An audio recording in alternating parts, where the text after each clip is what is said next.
All right, good evening. We are live here on Reviews by Wave Theory. And in this live stream, I want to tackle the topic of what is sound quality anyway. Um, I saw a post or something about this like not long ago. I thought it was I don't remember who posted it. I'm sorry.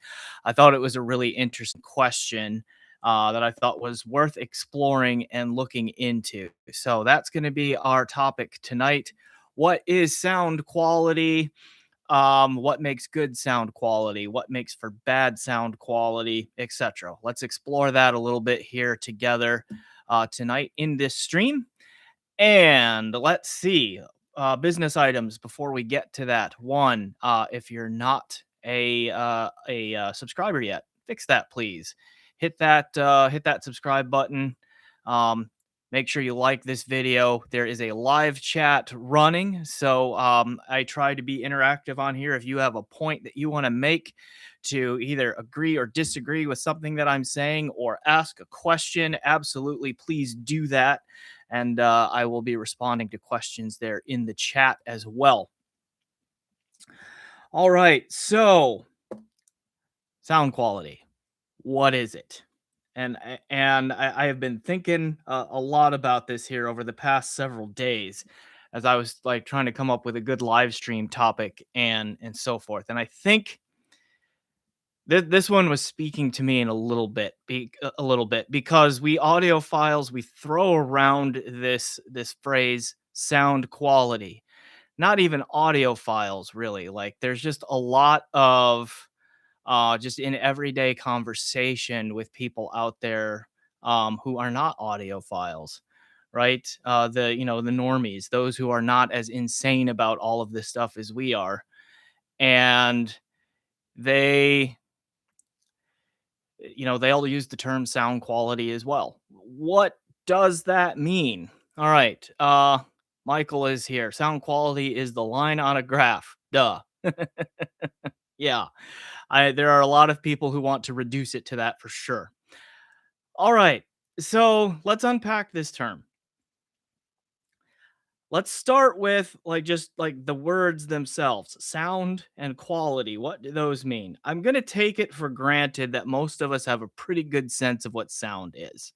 Okay, at least from a definitional standpoint. Hey, Feliciano, thanks for being there. And then we have Rigo.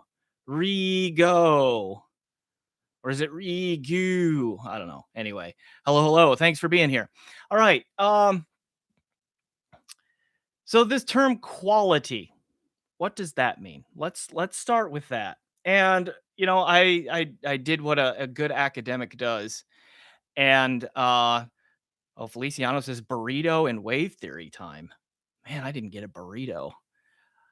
A burrito would not work well for me here. I'd eat it, be all over my hands, be down my shirt. It would be an embarrassing experience for all, mostly for me. All right.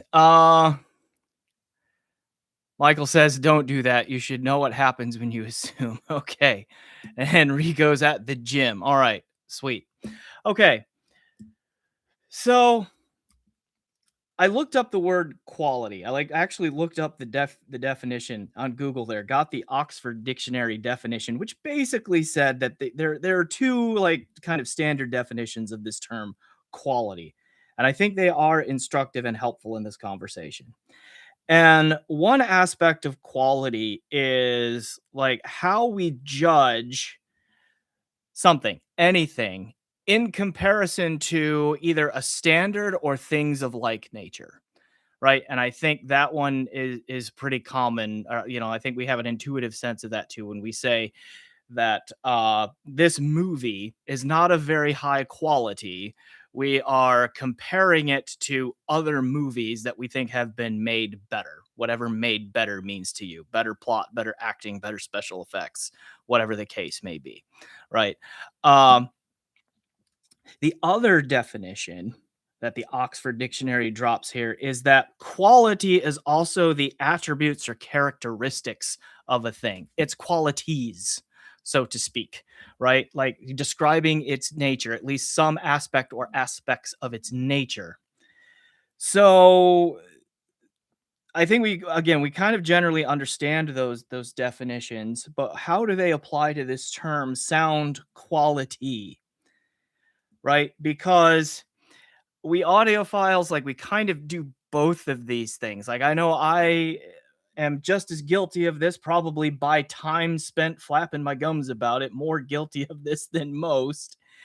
That we spend a lot of time talking about the qualities, so like the aspects of sound that our sound gear, whatever we're using, is producing.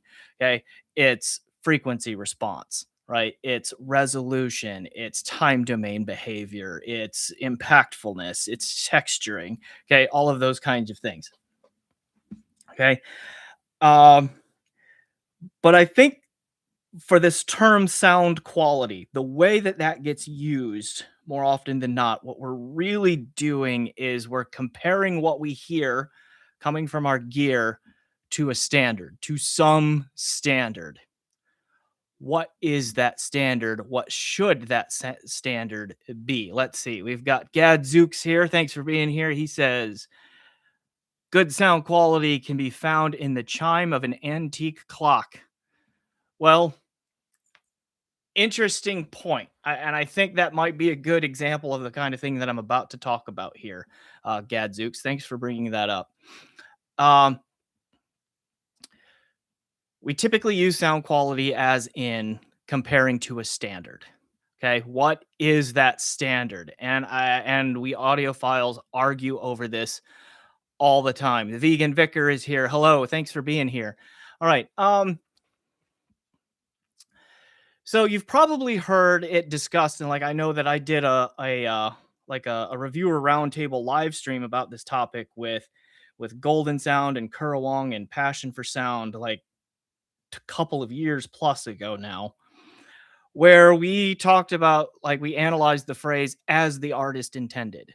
Okay, that artist intent can be interpreted as a standard by which we judge the quality of the sound that we are hearing. How close does what we are hearing get to what the artist intended us to hear? Right?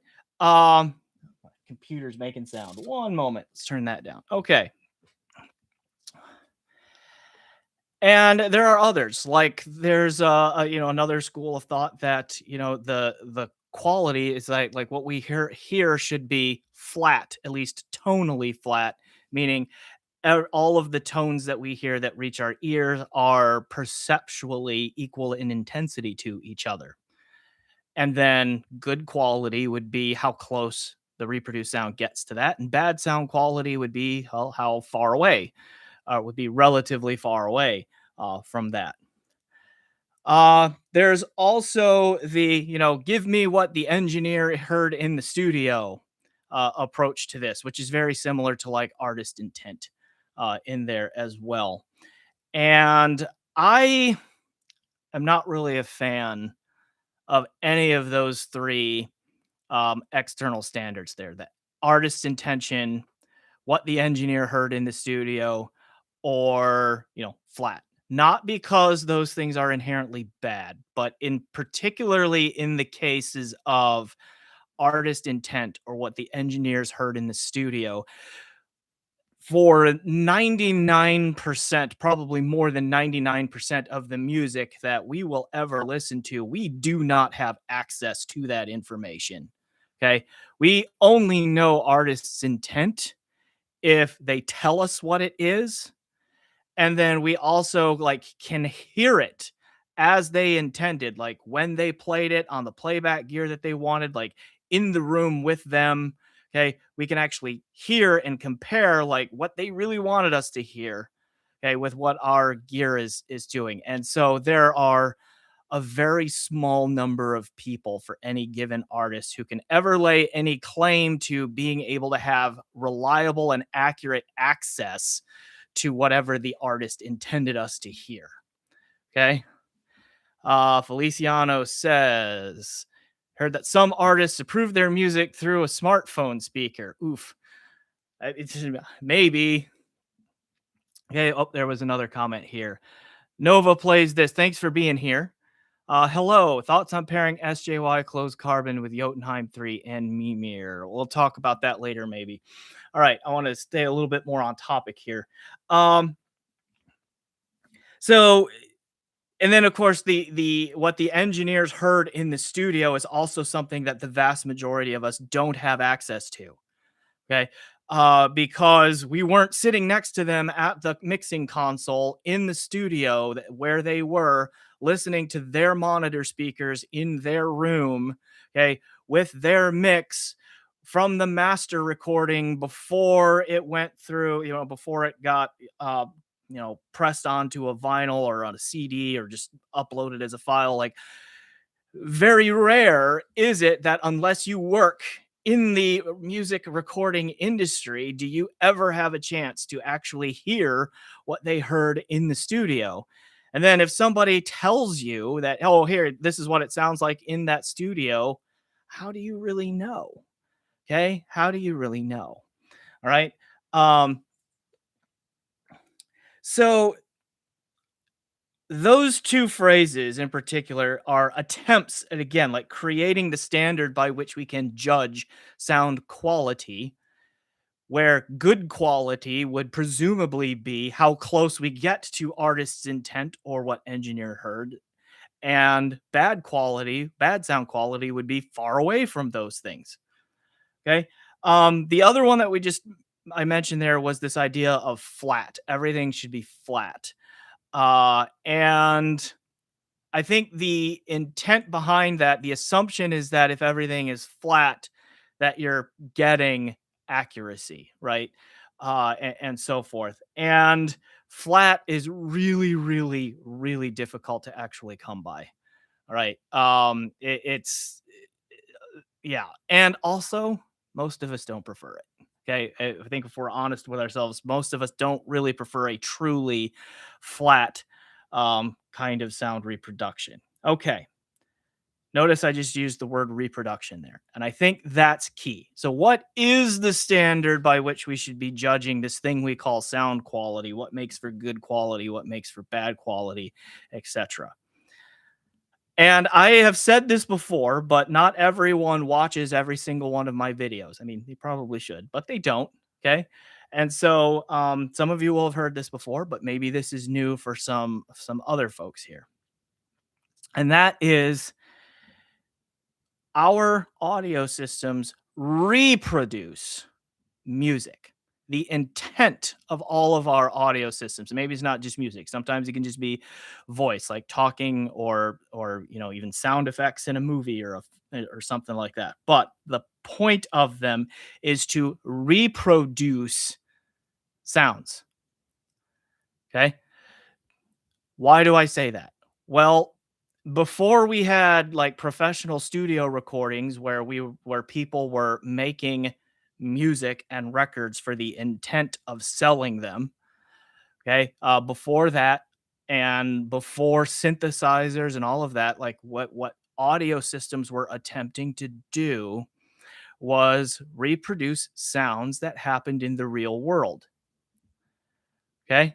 Let's see. A couple more comments and let me check on them real quick. Synthetic AI music cannot have intent, but it can be bit perfect sound quality. We can talk about AI music here when I'm done, because that's also interesting.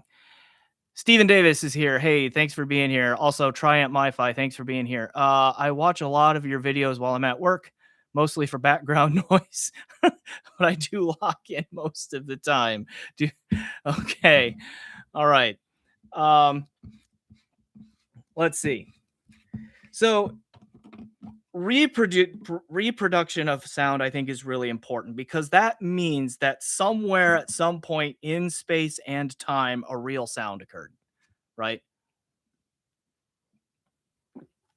And we capture that sound with a microphone and then put it to some recording medium so that it can be played back on an audio system somewhere, with the intent that what's played back is going to sound like something approximating that real world sound that was captured. Okay. And I think that's really, so what that tells me is that what good sound quality means is that it sounds like the real thing. We end users rarely, if ever, have access to artist intent. We rarely, if ever, have access to what was heard by the engineers in the studio. Flat is extremely difficult to get to, and most people don't really like it anyway. Okay. So, but what we do, what most of us, if not all in some cases, do have access to is hearing real human voices in the real world, talking to people, hearing them sing, etc. We have a really good sense, and our ears and auditory systems have also highly evolved to the point where we have a very, very good sense of when a voice sounds natural, when it sounds like it could be the real thing. Okay. Very, very good sense of that. So I think that's the starting point. And one of the ultimate ways I think of judging sound quality is, does your system reproduce human voices in a believable and natural way? Okay. If it does a good job of that, generally speaking, good sound quality. If it does not do a good job of that, generally speaking, poor sound quality. Okay. Now you can extend this to acoustic instruments in particular. A good number of us have probably heard of more than one piano played in the real world. We have been in the room where someone has been playing a real piano. Okay. Now, if you've been around a bunch of different pianos, you'll know that not all pianos sound the same, right? They all have slightly different tonal characteristics and all kinds of stuff like that, but you've heard enough of them to get a good sense, like, okay, like with human voices, like I have never heard Adele sing in person, particularly not while mic'd, okay, just acoustically in a room with me. I've never had that opportunity, but I know human voices well enough to get a pretty good sense of whether or not I'm getting an accurate portrayal of what her real voice sounds like in a real room or not. Okay.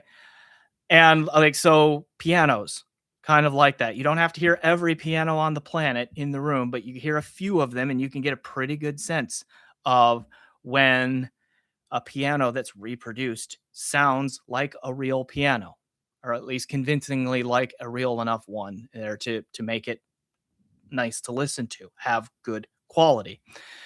Extend that to like acoustic guitars, drums, horned instruments, stringed instruments. Okay, like the more and more unique the or uncommon an instrument gets, okay, the less and less likely it is that we have probably heard real world examples. Like, for example, I have maybe heard a real bassoon played individually once or twice in my lifetime, and it was probably when I was in kindergarten or first grade, and they'd bring in professional musicians to play their instruments before like a school assembly to get kids interested in the various instruments. But I mean, other than that, no, I've not really been around a bassoonist that much.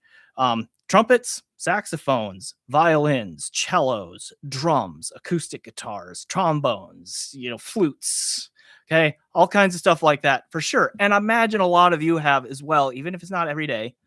Okay. But you've probably been around it enough to get an idea of what they really sound like. Okay. And I think those real world sounds, those acoustically generated real world sounds, I think are the standard that at least I try to judge what I hear by. And I think that's like the most fair and realistic standard that we can offer there, because again, almost none of us have any kind of consistent access to what an artist intended. And even if we are a professional who has worked with some artists, we've still worked with a narrow set of artists and not all of them. Okay. So again, we don't have access to that.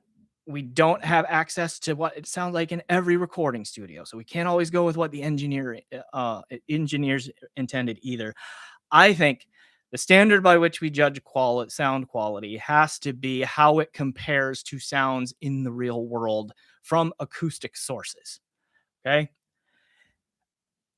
If it can nail the acoustic sources well, Okay, it gives us good sound quality with human voices, with pianos, with drums, with acoustic guitars, and flutes, and trumpets, and trombones, and violins, and so on and so forth. Okay, then I am much more likely to trust that audio system to give me at least a reasonably good approximation of what an artist intended if it's all synthesized music. Okay. Or they use a bunch of distortion pedals on their guitars. Okay. And that sort of thing. Because there are a lot of the studio music that we hear these days, it is synthesized, or, guitars are played through distortion pedals of various kinds, and amplifiers of various sorts, and compressors and limiters and all of that. But if the system can capture the acoustic stuff well, then all of that electronically generated stuff, I would argue it has a very good chance of getting that pretty close to uh, correct as well. All right. So that, I think, is the standard by which we judge sound quality. Let me catch up on the chat here real quick. Adnan is here. Thanks for being here. He says, very nice point. The voice one hears of himself may not be exactly what others hear. Kind of crazy. Well, it is true that our voice always sounds different to us as we are speaking than the people who are with us in the room. And a lot of that is because the vibrations from our vocal cords and all of that are not just traveling through the air like they are to another person. They are traveling through the mass, the material of our bodies, as well, to like vibrate our eardrums in that regard as well. So that's why the tone changes for us. Now, I have heard my own voice reproduced and played back so much now that I no longer am shocked by it when I hear it. But I like many of you are probably still in that place where you don't always hear your own voice recorded very much. So when you do, you're like, I really sound like that. Yeah. All right, JTB is here. Hey, thanks, JTB. Thanks for being here. I play guitar and have done some studio recordings with my bands, and we'd mix on studio console and then go listen in a car stereo. Car stereo, hold the truth in the mixes. I have heard lots of stories about uh like engineers and producers doing exactly that. They work up a mix real quick and then they go play it in a car and see what it sounds like there. I think that's a good thing to do because, like, I mean, a lot of people do listen to music in the car. Honestly, they probably should have like a pair of Beats or like Apple AirPods or something in the studio too, to see what those sound like, because a lot of people are going to be listening on that kind of stuff too these days. Um, Feliciano says sound quality is so tricky because, as a general basis, I consider sound quality to be good clarity at a given SPL. Okay. Uh, Michael David is here. Thanks for being here. Wasn't Autotune the beginning of AI produced music for robots by robots? Uh, we can talk about that too when we get done with this main point here. Feliciano says, then back to reproduction. Acoustics matter with these instruments. Um, yes. I mean, the room that an instrument is recorded in is certainly going to impact how it sounds and like what the microphone in that room is going to pick up. Absolutely. And that's just another one of those where, as best you can, like, play familiar tracks, familiar voices, familiar sounds, and like get those right. And if it can get those right, it's a good chance it can get other stuff right too. And then Michael David is back. What is your feeling about including the engineer as a major component of the composition, i.e., George Martin being the fifth Beatle? So I don't have a bit of problem with them including the engineers or producers or whatever on uh when they are producing the music. I think that's just more of an artistic discussion rather than a sound quality discussion. Clearly it worked for the Beatles. They're one of the best I mean, they one of the best bands ever, right? Like, at least one of the most influential. So whatever they did, it worked. Hey, thanks, Michael. I appreciate that super like there. All right. Okay. So there it is. My long-winded and twisty-windy way of getting to, like, what do I think the standard of sound quality should be? Now, how do we get to it? All right, is a fair question, right? How do we get to a reasonable reproduction of a sound that happened in the real world? And I'm going to talk about that from the aspect of our end user systems here. We're going to assume, for the sake of this discussion, that the recording engineers and the mixers and the producers and all of that know what they are doing and gave us a high quality master or a high quality recording to work with. So, assuming they did their job, what can we do here on our user end to get good sound quality? And at this point, I'm going to agree with Sean Olive in his work. He has a paper where he summarizes it, and if I remember, I will link to this paper or this article. I think it's just an article online down in the description below, where he makes the statement that through his work, he's determined that the frequency response is the number one predictor of sound quality. Okay. And I think I agree with that, because the first thing that you've got to get right if you want to have reasonable sound reproduction is you have to match the tone. Okay. You've got to make air vibrate the same way that it was vibrating in the room where the recording happened. Okay. So I I frequency response, we're not going to end there. That's not the only thing, but I think that is the biggest first step. Okay. You want to match what's heard in a room, you've got to match the tone. Okay. Which means that the vibrations that the speaker or the headphone drivers make is the same kind of vibration that happened by the instrument or a person's vocal cords or whatever when they were in that room. The air has to wiggle back and forth the same way. Okay. Starts with frequency response. The I think the next most important aspect in there is what I will call resolution. Okay. And I think we often argue about, or like, what resolution might mean or means might be like not well understood across the hobby here.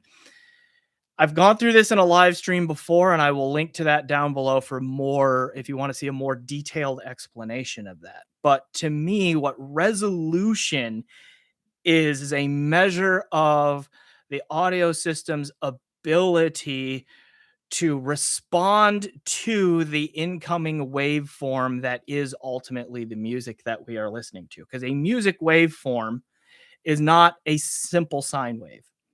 It is a summation of dozens to hundreds, and in some cases, even thousands of sine waves all stacked up on top of each other at the same time, all adding together. So the waveform that comes out very, very often does not look anything like a regular simple sine wave tone. Okay. It looks far more complicated than that and requires far more complex movements than the sine waves that get shot through a frequency response measurement rig one at a time. Okay. Um, so then resolution is the ability of the system to respond to that. Okay. Those subtle wiggles. And so again, like, coming back to, if you want to reproduce a sound and have it sound natural and realistic and believable, then the air in the room where it's reproduced has to wiggle back and forth in the same way as the air in the room where it was originally produced. Okay. So we talked about frequency response, meaning the tone being there, but then the resolution, like all of those little subtle wiggles, okay, in there that were happened in the room where it was recorded have to happen in the room or in the headspace where it's played back as well. Okay. That's a question of resolution. Now, I think if you get those two things, you get the overall frequency response down to a realistic balance, and then you get the resolution to a high enough degree. I think that mostly covers it, because the resolution is going to take care of like time domain behavior, like the attack and the decay timing, because that information is contained in the signal. It is in the waveform that reaches the headphone or speaker drivers. Okay. Um, or at least it's contained in the waveform that is recorded, I should say. So all of that is in there. Things like texturing. I think texturing is like an aspect of resolution. Okay. Spatial presentation. All of that information is encoded in the recording too. Like all of the subtle little time delays between two microphones, or distances, relative distance between multiple instruments and vocalists and a microphone and all of that. That's all in it's all recorded, right? It's all in the waveform there. So if you get the tone right and you get the resolution high enough, this stuff starts to come out. Okay. And the more and more that it gets right, the more and more natural and more like the real thing the sound starts to sound like, the higher the sound quality, in my opinion. The further away you get, the lower the sound quality. Okay. So there you go. That's my, how long did that take? About 30 minutes. Okay. A couple of breaks in there, but that's kind of my quick breakdown about like what I think sound quality is, right? How we get there, and like what makes good or bad sound quality um uh, there as well. Of course, ask questions in the chat. Let's see. A couple more here came in. JTB says, I think the earliest auto-tune stuff was like using algorithm type tech, but in 2026, auto-tune is totally using AI. It might be. I don't actually use auto-tune or work with that stuff, so I don't know exactly how it works. Jazz Banana says, what is your background? Are you asking me, Jazz Banana? I can run through that here in a moment too, if you're asking me. Michael David's back. He says, the long and winding road, that's a Beatles song, to the listener. What is the reasonable expectation of the listener from the artist? Does he please himself, or does the artist aim for audience acceptance? I'm not as familiar with that song. I've listened to everything the Beatles have put out, and I know The Long and Winding Road was one of their hit songs, but I also think that it benefited a little bit from like being one of their last songs, right? There are better Beatles songs in my humble yet correct opinion. All right. Jazz Banana says, I would say 60% of the sound is determined by the room. Depends on the room. Could be. Not always. There might be some cases where it's more. Stephen Davis, hey Wave, considered the Mimir came close to the Shit Bifrost 264, but do you think okay? I'll come back to individual gear recommendations at the end if we have time. Yalpe Nismo is here. Thanks for being here. If I would have to take a shot each time you're saying okay, I would be drunk. I'm not stopping you. Okay.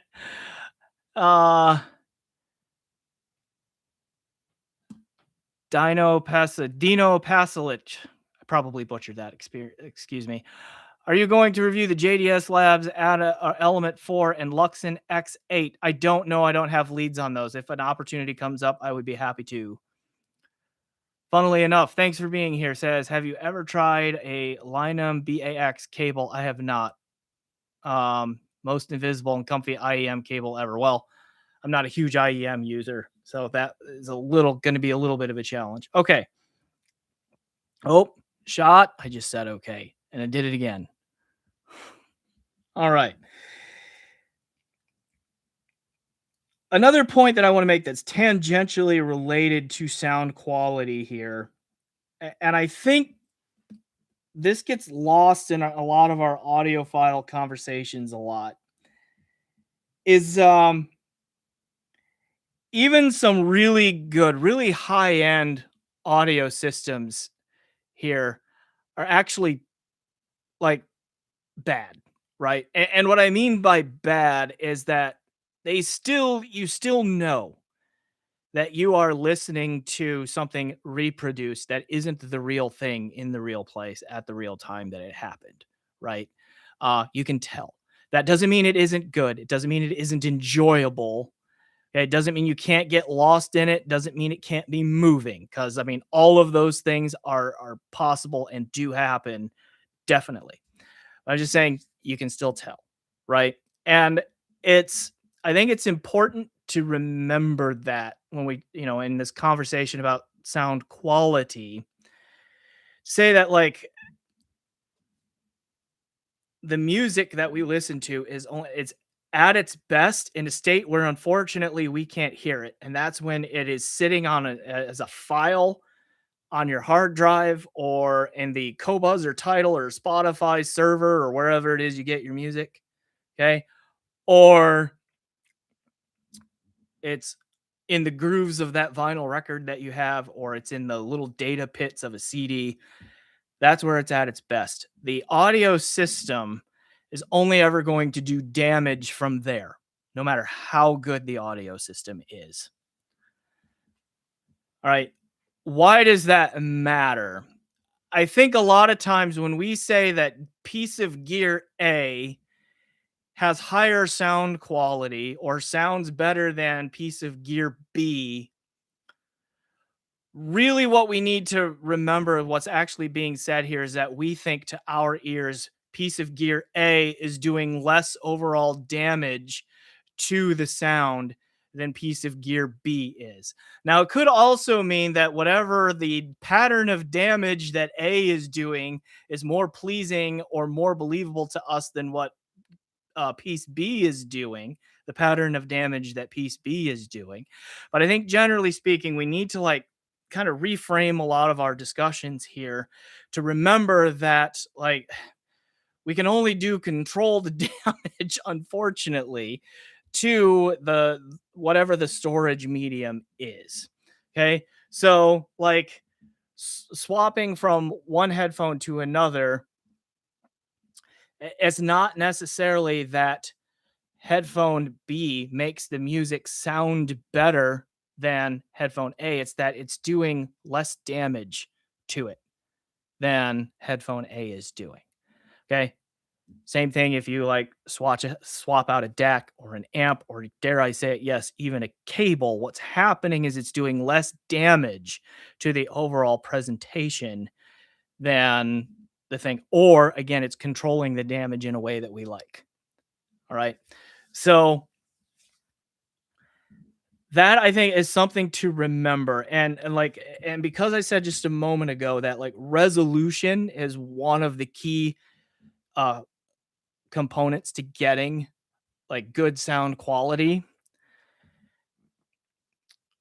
Once information, like detail kind of information is is lost somewhere in your system, somewhere along your signal chain, it's gone.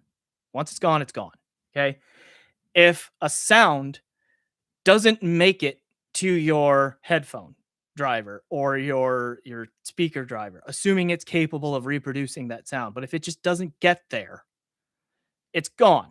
You're not going to hear it. You can't EQ in a missing sound.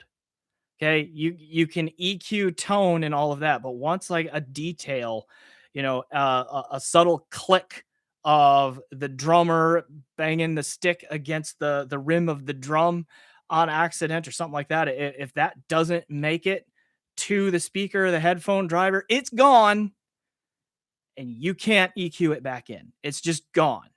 Okay, um, and then like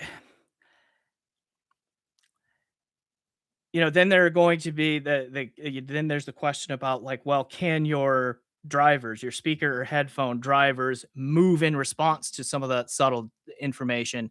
That's a different kind of question there. And I bring this up because like this kind of gets back to like the big argument that we're having, or a big argument. It's never the big argument in our hobby. It's always a big argument because we have a bunch of them about like is frequency response the only thing that matters? And if you define frequency response as just like what is the behavior of the system when you put through different frequencies all of the same average amount of energy, like what's the output of that? Like that's like the engineering definition of frequency response. Okay. Um Like, that's definitely not it, and that's why I come back with this idea of resolution too here, and I say that because, like, we can do equalization on things, and we can hear, like, soundstage improve or imaging and separation improve, like, when we equalize things in certain ways, and I think, like, a lot of times our discourse, it honestly makes it sound like EQ is adding back in information that wasn't already there, which no one is explicitly saying that. I'm just saying that the tone and the thrust of our conversations, the way it's presented and framed, makes it sound like EQ is adding back in things that were lost, and it cannot do that. Okay. All it can do is like unmask certain things, like for instance, spatial information. One of the ways in which our auditory systems localize sounds is like what's known as the inter-ear time difference, okay, or ITD. If a sound is to my left ear hears it first, then my right ear hears it a split second later, a very split second later, quieter and with a slightly different tone than my left ear does. Okay, those changes, those tonal changes, and that change in volume level can be very, very subtle. And if the frequency response of the gear is out of balance somehow, then those subtle little changes can be masked by the improper balance of things. So if you change the balance to get it more proper, okay, then you can unmask what was, covered up there, and you can hear it, and that will improve your perception of the spatial presentation for certain. Okay. And I have heard this happen myself there. But if the gear is not capable of pulling out and resolving those subtle, like, time delays and slightly different level of loudness and slightly different pitch between one ear and the other kind of thing in there, then it doesn't matter how much EQ you do. It's not there. Okay. We've heard things like increasing the treble makes the sound more detailed. No, just increasing the treble energy that is there cannot put more details in the sound. Okay, it cannot add things to the sound. All it can do is emphasize that which is already there. Okay, in there. So I do think that that's a related question to sound quality. There, okay, tangent that I want to get out there as well. In this interplay between frequency response and resolution. Okay, let me catch up on the chat here and take a quick drink. Jazzabana. I think I said Jazz Banana earlier. Sorry about that. Realizing I misread your name. Sorry, I'm trying to catch up. My question was for you. The question was about my background. Right. I see you have a couple of other questions down below. Am I a sound engineer? No. I was an amateur one sort of for a while. I'll explain in just a moment. Interesting take about the less damage. I was thinking that my system sounds good when all the electric can run smooth without hurdles. Combination of gear and cables, some do not match and don't to your ears. Yeah. Feliciano says, does something like Hoffman's iron law exist for sound quality when choosing headphones? You'll have to remind me what Hoffman's iron law is. I'm not remembering that by name. Michael David says, any headphones surprise or exceed your expectations so far in 26? I wouldn't say exceed my expectations there for a headphone. Theo's Warmer R2R DAC did surprise me how much it lived up to the hype. The hype was real on that one, but that's not a headphone. Michael says, how much of that damage do you think could be removed with advancements in room temperature superconductors for use in audio components? I think there's a little bit of humor in there. Um, all right, let's see. Okay, let me come back to Jazz's question about my background. I have stated this in a couple of spots, but as I said earlier, not everyone watches every video, although you should. Okay. So I grew up in a musical family from a very early age. Like some of my first memories, like literally some of my earliest memories ever, are my mom putting me to sleep and then putting me down for bed and then going to the next room to practice her piano. She played piano a lot. So there were lots of nights where I fell asleep listening to her play the works of Beethoven, Bach, Mozart, etc. Okay. Um, and I, I actually really cherish that experience. That was very formative for me in a lot of ways. And mom's piano will always be what a piano is supposed to sound like to me. Okay. So that's like thing number one. My dad had a decent hi-fi system based on what he could afford and all of that when I was a really young kid as well. I also remember a moment where we lived in a smaller house that, mom's piano and dad's stereo were in the same room. And I remember they were talking to each other. Mom played something on the piano, and then dad dropped the needle on a record. I didn't know what it was, a record at the time. And I heard the same piece of music come out of those speakers that I had just heard mom play. And that was kind of a, okay, young child's mind blown moment kind of thing. I was like, whoa, she just played it there. Now I hear it coming out there. What's going on? Right. Um, but I also remember that I knew it sounded different, but I could tell that it was the same piece of music. Okay. All right. Um, then also a very religious family. And so like mom and dad were both musical people. They would sing in the choirs.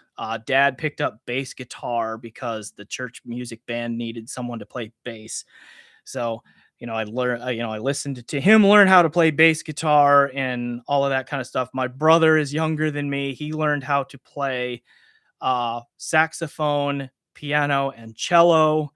I never had the patience for a musical instrument, but what did happen to me was at about 10 years old, we were in a church. Dad was the only one who knew how to run the sound system, but he had to sing in the choir, so there was no one else that could do it. And so he turned around and looked at me and says, "You're going to learn how to do it." And he gave me some pointers, and I just kind of took to it.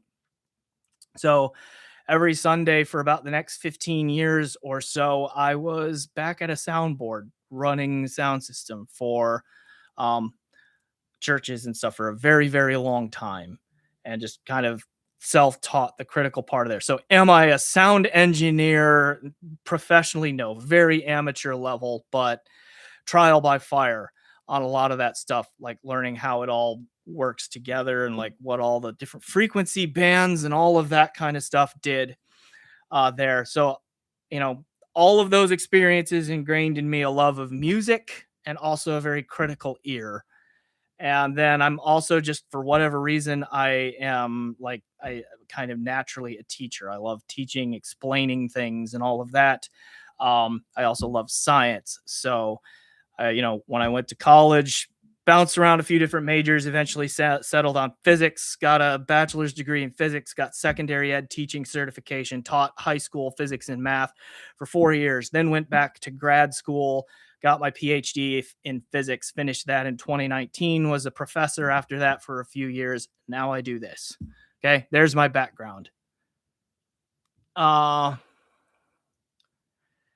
JTB says the problem with trying to scientifically figure out this sound stuff is everyone's hearing is different, so it makes it more subjective than objective. You're talking to a scientist there, JTB. Um, and I'll go halvesies with you on that one, where the role of preference and tastes, and so the subjective side of it, as you described there, is always going to have a huge impact on our listening experience. Absolutely. Now that said, I do think ultimately all of this stuff, even what's going on in our brains, even the subjective stuff that you're talking about there, can theoretically be measured and highly predictable. Okay. So, to some extent, I do understand where the measurement crowd in our hobby is coming from. Okay. They're like, why they wanted to, take a small set of measurements like frequency response, THD, SINAD. You know the tests, right? Why they want to just take that small set and use them and say, this is what we need to know. I get the impulse behind that to a degree. They've gotten impatient. We don't have all of the information yet. We just don't. Okay.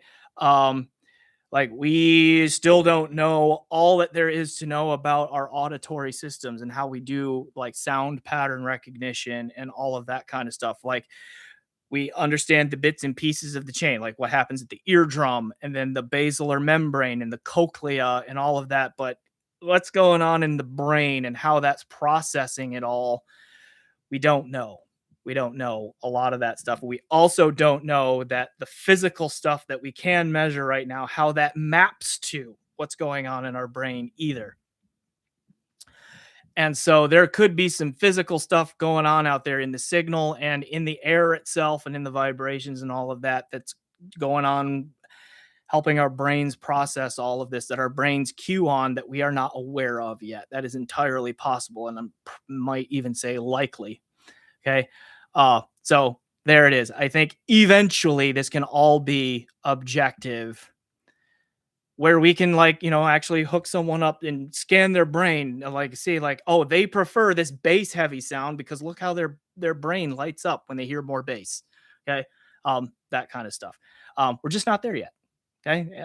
So until then, subjective reviews, as flawed and as frustrating as they can be, are still going to be one of our best tools.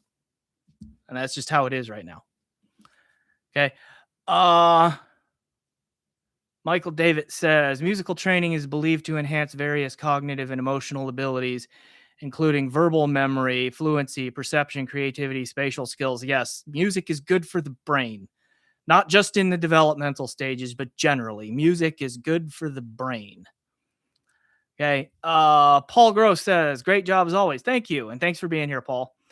Don't all audio devices just give you a perception of the original audio, some doing it better and or different than others? Yeah, basically, yes. Feliciano says, principle in speaker design that states a designer can only achieve 2 out of 3 core goals: deep bass, small enclosure size, and high efficiency. Is that one that's in speaker design? I've not been into speakers as much, though. That reminds me of like the idea behind like product development and manufacturing. If you've ever heard the this expression, like the business world, it's like you can build something. It's like good, cheap, and fast. Pick 2. Okay, you can make something good and you can do it fast, but it won't be cheap. Okay, you can make something good and you can make it cheap, but you can't do it fast. Okay, and so it's like always pick 2 out of the 3. Maybe that's true here in the speaker design. I haven't done a deep dive into that yet, though. Maybe we'll see. Okay. Michael says no humor. The damage to sound quality has to come from somewhere, presumably. Okay, you are the superconductor comment from a moment ago. Presumably, it comes from things like component resistance, impedance, trace lengths, and susceptibility to noise. 1 out of 2, more to follow. Room temp superconductors would solve some of that if most of the issue. Okay, right. If you are talking about getting ever improved conductive properties in our audio gear, yes, that should help in theory. Yes. All right. Jazz, you are welcome. And JTB says, good explanation, Professor. Well, good. I'm I'm glad that made sense. Thanks for that feedback. All right, let's see. I have kind of hit most of the main points I wanted to discuss here, and we are about 55 minutes into this, close to. So I'll give you guys a moment or two to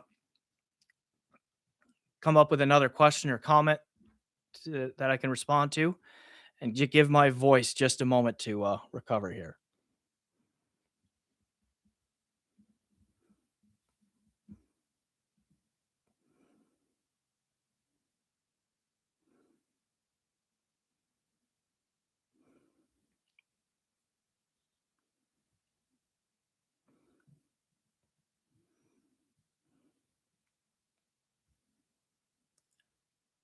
JTB wants to know what headphones or gear coming up.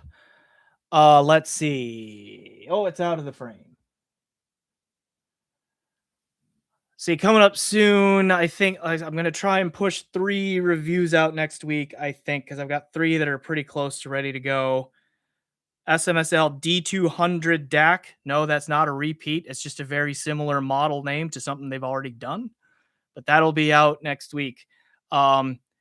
LCDS 20 should be out next week as well, and then a few more listening tests to do. I think I can pull it off. If I can't get it done for next week, the week following, I have the Singer SA2 headphone amplifier in.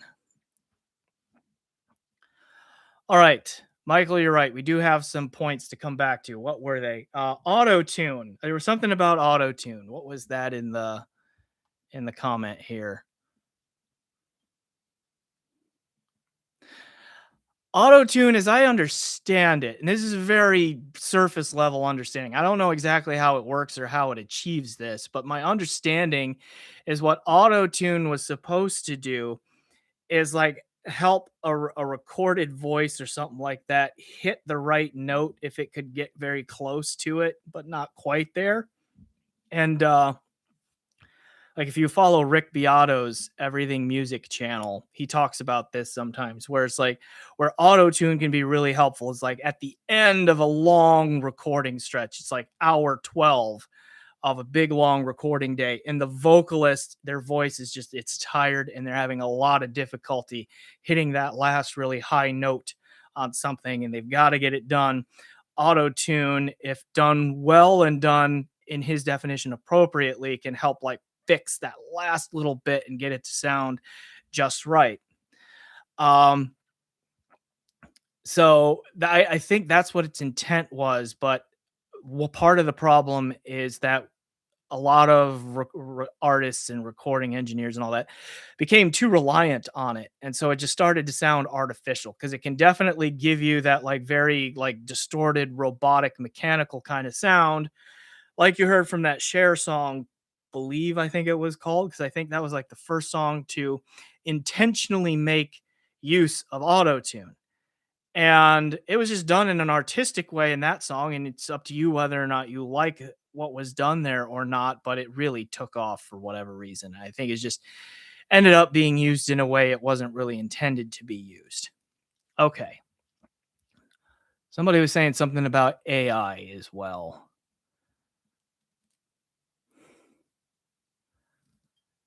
Coming from the academic ranks and being an educator, I am very nervous about AI and skeptical of its efficacy in a lot of areas. It's very good in some areas and not so good in some others.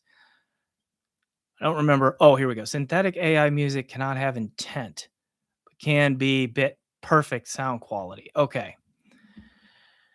So, the comment that I just read is like, synthetic AI generated music can have like perfect sound quality, so to speak.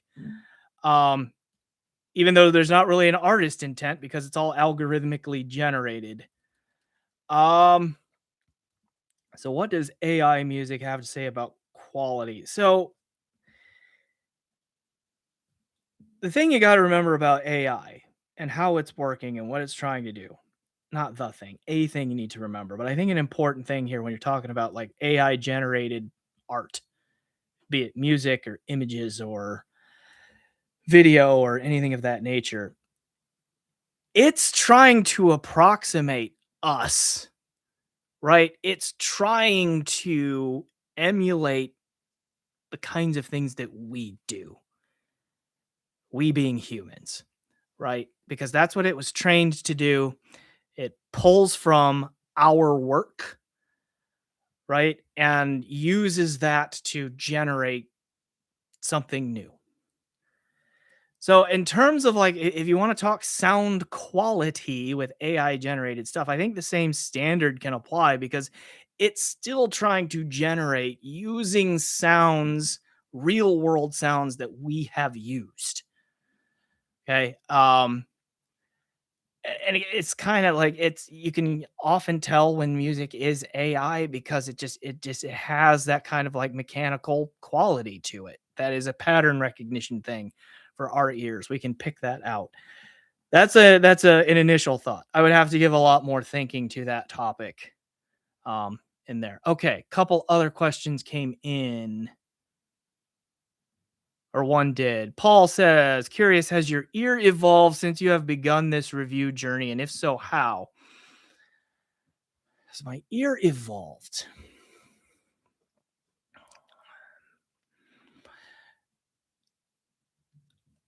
I don't think evolved is the right word in a lot of ways. I think in some ways my ear has refined. Like, and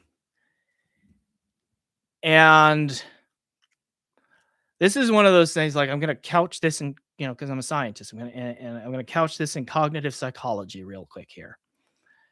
And that is like anytime your senses receive a stimulus, okay, sound, light, smell, touch, taste, anything like that. You get sensory information coming in. Your brain kind of automatically processes what's coming in and it starts by saying, "Oh, this is kind of like this other thing that I've experienced in the past." And then it uses that to tag the incoming info and relate it to something that's already in there, and that's how it gets stored in long-term memory. So when you're presented with a new stimulus, okay, your brain goes, "Oh, here's all of the things that I think are relevant to that stimulus," and then all of that stuff that's similarly tagged gets pulled up. And often, like, we call this, like, that's how your brain is framing a thing, right? It's giving you these bits of thoughts and experiences and all of that to bring to bear to like make sense of this new stimulus. Okay, so the more things that you can learn and experience and all of that, the more things can get tagged in your brain there, which means the more things can be brought up whenever you are presented with something new. And so like, learning is kind of exponential because of that. The more you learn, the more you can learn because there's just more stuff to get caught in there. Okay.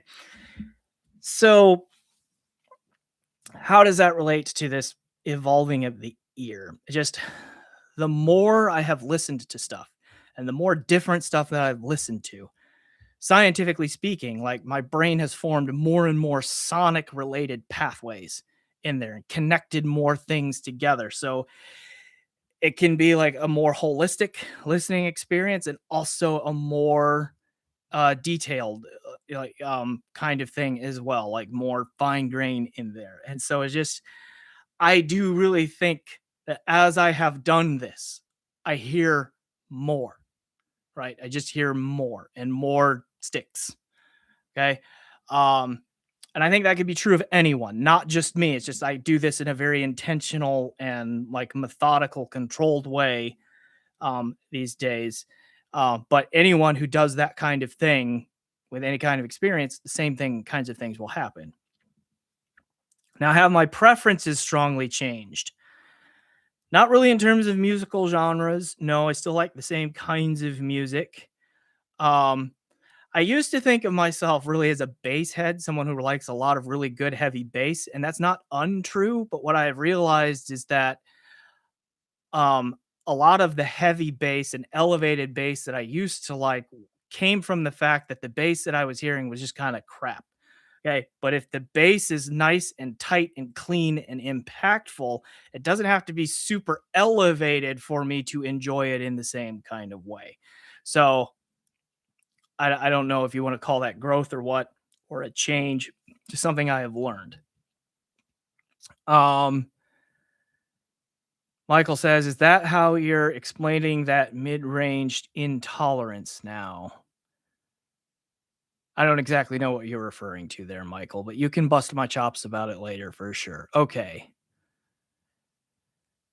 Michael David says, "Do you ever listen to an album and grow to appreciate more over time when you didn't on first listen? More sonic pathways have opened." Um, yes, that has certainly happened. It took me a while to appreciate the band Tool, for example. I've always kind of liked heavy music generally, but Tool was not one of the bands that I took to right away. And it did take a few listens to like really start to appreciate what makes them special and so forth. I mean, this is just one example there, and it's like the stuff that they are doing is so complex and intricate that it takes multiple listens, and yeah, the brain kind of just giving it a chance to like soak it all in to really understand what they're doing.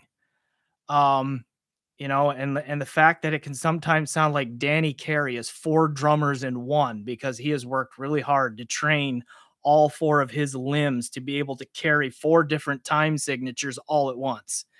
And so he does all these polyrhythms in there and all of that, which are just absolutely amazing how he can do that. Like I don't have that kind of coordination. So that might be one example of the kind of thing that you're talking about there. Um, Michael. Yeah. All right. We are a little past the hour mark, and so I won't be on here much longer. So, last call for questions or comments.